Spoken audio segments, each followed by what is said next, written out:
Julius Caesar எப்படி மன்னனா? அவங்க அப்பா மன்னரா? கிடையாது. திடீர்னு தூக்கி ஜூலியஸ் சீசரை ராஜாவாக்கிட்டாங்க. எப்படி என்றால் சுவாரஸ்யமான ஒரு கதை இருக்கிறது நண்பர்களே. ஜூலியஸ் சீசர் இளைஞனாக படை வீரனாகத்தான் இருந்தா, யாருக்குமே அவர் தெரியாது. கடற்கொள்ளைக்காரர்கள் ஜூலியஸ் சீசரை பிடிச்சிட்டு போயிட்டாங்க.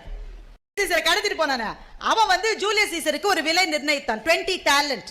ஒரு 1 talent is about 30 kilogram of silver. Caesar சொன்னா, அறிவு இருக்கா? 20 talentங்காத 50 talent கேளுன்றான். கடத்தினவனுக்கு பக்குன்னு இருந்தது. எப்பவுமே நீ குறைன்னு தானே சொல்லுவான். இவன் என்ன ஏத்துங்கிறான். உன் மூஞ்சிக்கு எவன் 50 talent தருவான்? நீ சொல்லு. கொடுக்கலன்னா நீ என்ன கொல்ல போற, அவ்வளவுதானே. இப்ப ரோம்ல எல்லாரும் பேசிக்கிறாங்க, எவரோ ஜூலியஸ் சீசர் ஒருத்தனை கடத்திருக்காங்களாம், 50 talent கேட்கறாங்க. பெரிய ஆளுன்னு நினைக்கிறேன்.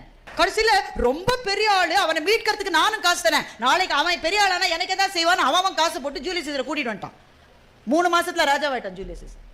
இப்படித்தான் சில பேர் தன்னுடைய மதிப்பை தானே ஏற்றிக்கொள்வார்கள்.